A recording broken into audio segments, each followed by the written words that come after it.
नमस्कार, मी उमेश धंद्राळे. आपण बघत आहात अपडेट अमोने 9 न्यूज. मित्रांनो, सगळ्यात आधी आपल्याला सगळ्यांना दिवाळीच्या आणि नवीन वर्षाच्या पाडव्याच्या शुभेच्छा. आज बलिप्रतिपदा अर्थात बळीराजाच्या सन्मानाचा दिवस. सरकार राज्याचा असो किंवा केंद्राचा असो, शेतकऱ्यांच्या जीवन कल्याणासाठी अनेक योजना सरकार राबवत असतं. परंतु या योजना राबवत असताना अनेक वेळा असं बघण्यात आलेलं आहे की शेतकऱ्यांना फसवण्यातसुद्धा आलेलं आहे.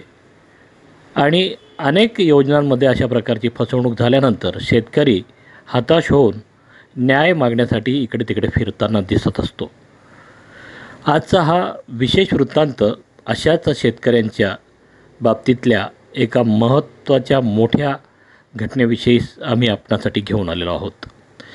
जळगाव जिल्ह्यातील अमळनेरमधला हा एक प्रातिनिधिक विषय जरी असला तरी याची व्याप्ती संपूर्ण महाराष्ट्रभर असण्याची शक्यता आहे.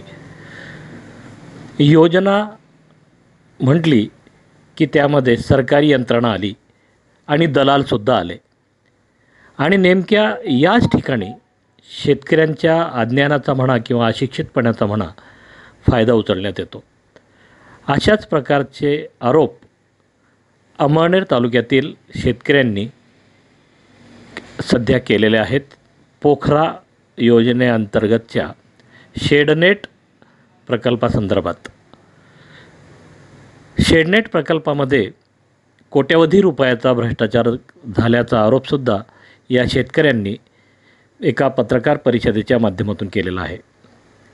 राष्ट्रवादी काँग्रेसचे सचिन पाटील यांनी आयोजित केलेल्या या पत्रकार परिषदेमध्ये सभापती कृषी उत्पन्न बाजार समिती यांच्याकडून फसवणूक केल्याचा आरोप केला गेलेला असला तरी कागदावर मात्र अशा प्रकारच्या नोंदी कुठेच आढळून आलेल्या नाहीत. परंतु आरोपांमध्ये सुद्धा सत्यता नाकारता येत नाही. कारण ज्या प्रकारे शेतकऱ्यांनी कागदपत्रांची जी माहिती या पत्रकार परिषदेत दिली त्यावरून 100% खोटं किंवा 100% खरं असं प्रूव्ह करणं आता मात्र शक्य नाही. यामध्ये निश्चितच शेतकरी नाडला गेलेला आहे असं प्रथमदर्शनी दिसत जरी असलं तरी दावे प्रतिदावे यातून जे समोर आलेत यामध्ये या संपूर्ण प्रकरणाची उच्चस्तरीय चौकशी होणं गरजेचं आहे. कारण कोट्यवधी रुपयाचा हा भ्रष्टाचार नेमका कोणी केला, कोण यामागचे दलाल आहेत, कोण शेतकऱ्यांना फसवतं आहे किंवा शेतकरी स्वतःहून यामध्ये फसला गेलेला आहे, असे अनेक प्रश्न यामध्ये अनुत्तरित आहेत. शेडनेटसाठी 20 गुंठ्याचे अनुदान देऊन 40 गुंठ्यांवर सह्या घेण्याचा प्रकारसुद्धा यामध्ये झाल्याचं शेतकऱ्यांनी आरोप केलेले आहेत. तर दुसरीकडे ज्यांच्यावर आरोप केले त्यांनी या संपूर्ण आरोपांचं खंडन करत अशा प्रकारे या योजनेमध्ये त्यांचा कोणताही सहभाग किंवा संबंध नसल्याचं स्पष्ट केलं आहे. मित्रांनो, बघूया हे संपूर्ण प्रकरण आणि याची गंभीरता. कारण अशा प्रकारची जर फसवणूक खरोखर शेतकऱ्यांची झाली असेल तर नेमका दोषी कोण आहे हे शोधून काढणं यंत्रणेंना एक आव्हान ठरणार आहे. कारण शेतकरी राजा हा अन्नदाता असतो आणि या अन्नदात्याला जर अशा प्रकारे कोणी फसवून त्याची मानसिक स्थिती, आर्थिक स्थिती खराब करण्याचा प्रयत्न करत असेल तर अशा द्रोह्यांनासुद्धा शासन होणं तेवढंच गरजेचं आहे. आणि यामध्ये एक उच्चस्तरीय चौकशी सरकारने बसवावी आणि संपूर्ण प्रकरणाची सखोल चौकशी करावी असं यातून निष्पन्न होतं आहे. चला तर बघूया नेमकं प्रकरण काय आहे, यामध्ये काय काय मुद्दे समोर आलेले आहेत आणि कशा प्रकारे दावे प्रतिदावे केलेले आहेत. मित्रांनो, अजूनही जर आपण आमचं चॅनल सबस्क्राईब केलं नसेल तर सबस्क्राईब जरूर करा. सोबत बेल आयकॉन दाबायला विसरू नका, म्हणजे रोजच्या रोज नवीन अपडेट्स आपल्याला सगळ्यात आधी आपल्या मोबाईलवर मिळू शकतील. जय हिंद, जय भारत.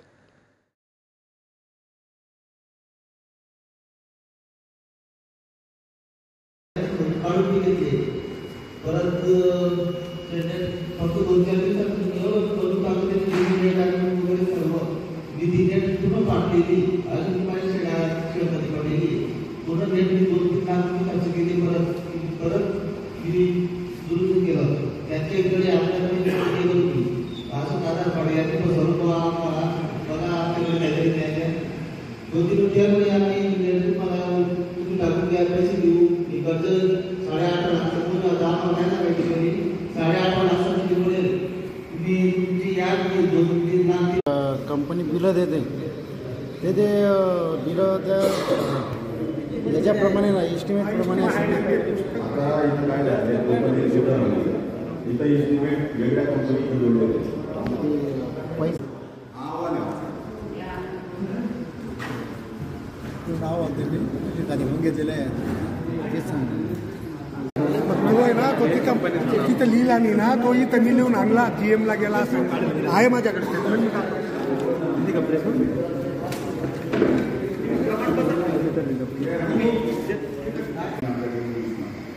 तर इथं बँकेने खरं थांबणार आहे म्हणजे तालुका सोडून पारडा तालुक्यात देखील कर्ज दिले, जिल्हा सोडून सुद्धा कर्ज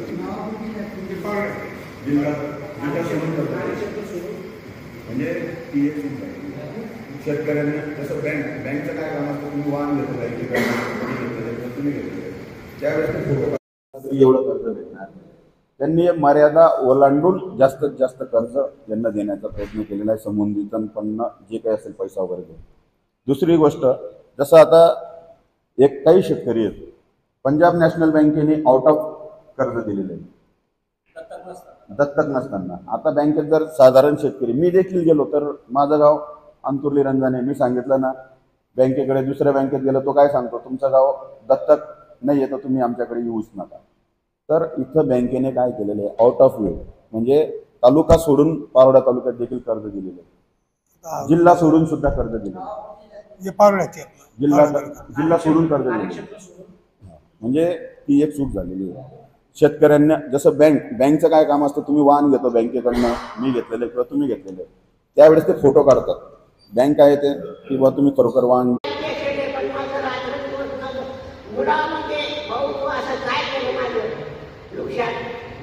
त्या शेतावर आमचं सगळं जीवन आहे.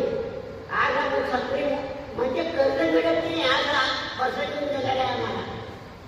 काय करायचं आपलं रात्र झोप लागत नाही आम्हाला. आता एवढा न्याय मिळून द्यावं एवढं माझं म्हणणं आहे. माझी नाच लग्न करायला होती, नाचू माझा शिक्षणाकरता मग त्याच्यात पैसे नाही तर तो पुढे जाऊ शकत नाही, म्हणजे आपण काहीच करू शकत नाही. आमचं इतकं नुकसान झालेलं आहे. एवढं आमचं घर पाहिजे करून द्या, एवढं आमचं नुकसान मदत करा. पण एवढंच माझं म्हणणं आहे, माझ्या मुलाला मदत करा बस. आई विनंती बा.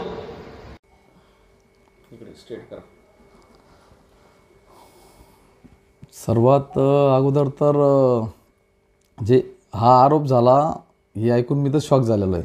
आणि या आरोपात कुठल्याही प्रकारचं तथ्य नाही किंवा काही याच्यात आढळून येणार नाही. हे त्यांच्या बोलण्याच्या विरोधाभासवरनं जे मला माहिती भेटते याच्यावरनं लगेच लक्षात येते. मुळात शेननेटचा माझ्याकडे कोणती एजन्सी नाही किंवा त्यांच्या बँक प्रकरणावर कुठं जामीनदार नाही, शिवाय कुठं त्यांच्या याच्यामध्ये मध्यस्थी म्हणून एकही आमचा लीगल डॉक्युमेंट नाही. शेननेट हा विषय अंमळनेरमध्ये पोखरा आली नानाजी देशमुख कृषी संजीवनी योजना, तर याची पूर्ण प्रणाली ऑनलाईन सिस्टीमची आहे. मुळात एखाद्या शेतकऱ्याला शेननेटचा लाभ घ्यायचा असेल त्याला स्वतः थंब देऊन ऑनलाईन करावं लागतं. तर ऑनलाईन केल्यानंतर ग्रामसभा होते आणि ग्रामसभामध्ये त्या शेतकऱ्याला मंजुरी दिली जाते की आमच्या गावामधनं या शेतकऱ्याला आपण लाभ देणार आहोत. प्रश्न येतो गावाचा. त्याच्यानंतर ती प्रोसेस जाते कृषी ऑफिसकडे. कृषी ऑफिसचा माणूस तिथं जातो, फोटो काढतो त्या जागेवर आणि त्या जागेवर त्याला त्याच्यावर वर्क ऑर्डर देतो किंवा पूर्वसंमती देतो. हा झाला सिस्टीमचा भाग. ती पोखरामध्ये एकही अधिकाऱ्याचं काही चालत नाही, गावाचं काही चालत नाही. सगळी ऑनलाईन प्रणाली असल्यामुळं इथं कुठंही करप्शन करण्याचं किंवा लाभार्थी निवडीमध्ये हस्तक्षेप करण्याचा कुणाचाही कोणत्याही अधिकाऱ्याचा कोणत्याही मोठ्या पदावर राहू द्या, इव्हन तालुक्याचे कोणतेही बडे नेते असतील किंवा ज्यांचे ओळख असतील तेही याच्यामध्ये हस्तक्षेप करू शकत नाही. अशी ऑनलाईन प्रणाली ही पोखरा प्रणाली आहे. आणि शेतकऱ्याला पूर्वसंमती भेटल्यानंतर तो त्याचं काम करत असताना त्यालासुद्धा ऑथराईज डीलरची यादी लावलेली आहे की त्याच यादीमधनं त्याने ते नाव घेतलं पाहिजे आणि त्याच एजन्सीकडनं त्याने काम केलं पाहिजे. आज रोजी परिस्थिती अंमळनेरमध्ये अशी आहे, एकही शेतकऱ्याकडे स्वतःचं भांडवल नाही आहे. प्रोजेक्टची किंमत 26 लाख रुपये आहे. हे शेडनेट मी माझ्या स्वतःच्या शेतावर केलेले होते ऑलरेडी. शेडनेटपासून मी उत्पन्न घेतलेलं आहे आणि पहिल्यापासून आपण शेतकऱ्यांना मार्गदर्शन करायची भूमिका माझी पहिल्यापासून राहिलेली आहे. त्याच्यामुळं शेतकऱ्यांना मार्गदर्शन केल्याच्या पलीकडं इथं माझा कोणताही रोल येत नाही. दुसरा विषय, कमीत कमी शेतकऱ्याकडे पैसा नसल्याने त्याने बँकेशी अटॅच होणं. एखाद्या बँकेने की यांना सबसिडी भेटणारे म्हणून आपलं कर्ज शेतकरी फेडू शकतो या हिशोबाने त्यांना कर्ज दिलं असेल. कर्ज देताना बँकेची जी सिस्टीम असेल त्याला कमीत कमी वकिलाकडनं सर्च रिपोर्ट करून घेणं, त्याच्यानंतर सर्च रिपोर्ट झाल्यानंतर त्या रजिस्टर ऑफिसला मॉर्गेजला जाणं. शेतकरी हा काय एक लहान पोरगा नाही आहे की त्याला बोजा टाकायला बळजबरी माणूस घरातनं घेऊन येईल. तो त्याच्या मर्जीने बोजा टाकायला गेला, त्याच्या उतार्यावर चार्ज पडला आणि बँकेने सुद्धा वेळोवेळी त्या मटेरियलची तपासणी करून वेळोवेळी चेक टप्प्याटप्प्याने चेक काढलेले असावेत आणि ते कंपनीकडे जाणं अपेक्षित होतं. कारण एकही कंपनीकडे काम करायला तयार नसताना सुरुवातीला माझे 2 एकरमध्ये शेडनेट झालेले असताना ज्या कंपनीशी माझी ओळख होती या कंपनीशी आपण त्यांना शेतकऱ्यांना जोडून देण्याचं, मार्गदर्शन करण्याचं आणि हे शेतकरी आपले पैसे बुडवणार नाहीत काही अंशी तोंडी हमी आपण घेतलेली होती आणि त्या पद्धतीने कंपनीला ज्याचं पेमेंट गेलेलं आहे. तर याच्यामध्ये भ्रष्टाचार व्हायचा कुठं विषय येत नाही, कारण शासनाची स्कीम ही ऑनलाईन पद्धतीची आणि एकदम काटेकोर पद्धतीने राबवली गेलेली स्कीम आहे.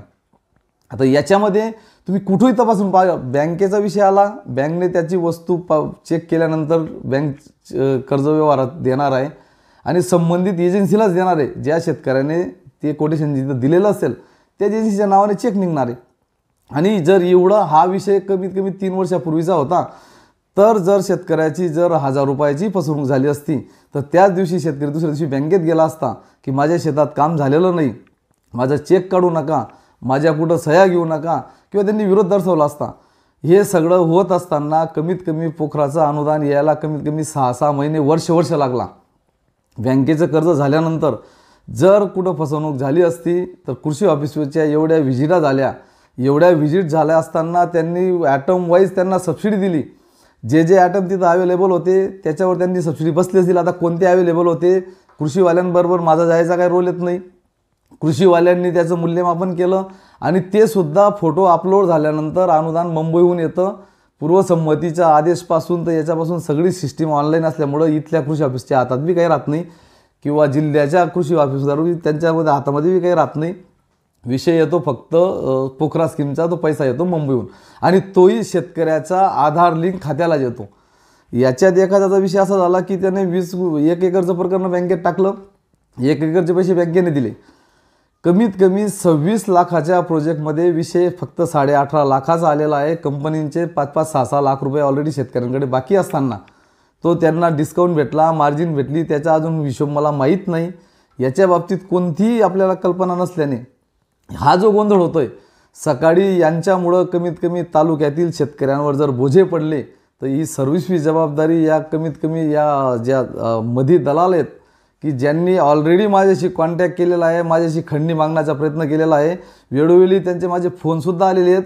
माझ्या फोनची हिस्ट्री काढल्यानंतर एखाद्या फोनमध्ये त्यांचं सापडणारसुद्धा आहे की काही करून आम्हाला तुमच्याकडनं अशी रक्कम लागेल, नाही तर आम्ही असे खोटे नाटे शेतकऱ्यांना उभे करू.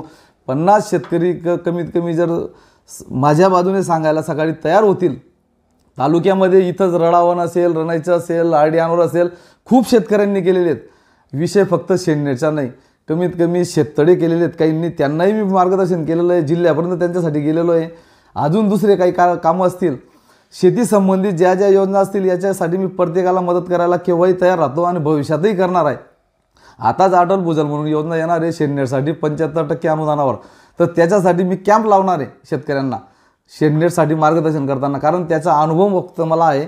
तालुक्यात सुरुवातीचे शेडनेट फक्त मीच केलेले होते आणि त्याची कॉस्टिंगपासून याच्यापासून सगळा अभ्यास बारकाईने मी केलेला होता. याच्या पलीकडं माझा इथं कुठेही संबंध येत नाही. बँकेशी माझा आर्थिक व्यवहार नाही. गेला असेल तर आज रोजी माझं जाहीर आव्हान एवढंच आहे की ज्या शेतकऱ्याच्या शेतामध्ये शेडनेट झालं असेल त्याची शासनाची किंवा टेक्निकल स्पेसिफिकेशन घेऊन त्या वस्तूंची किंमत आज बाजारभावामध्ये किती आहे, तर 26 लाखाच्या वरती किंमत असलेला प्रोजेक्ट, आणि जर शेतकऱ्याने फक्त 18 लाख दिलेले आणि 18 लाखामध्ये असे एक वेड्यासारखे जे आपण म्हणतो नौटंकीवाले, की कमीत कमी एवढ्या कोटीचा घोटाळा, एवढे पैसे, 26 लाखाचा प्रोजेक्ट शेतकऱ्यांनी 18.5 लाखामध्ये केलेला आहे. कंपनीचे त्यांचे काय व्यवहार झाले त्याच्याप्रमाणे व्यवहार सुरळीत चालू होता आणि 3 वर्षापूर्वी हा सगळा विषय संपलेला होता.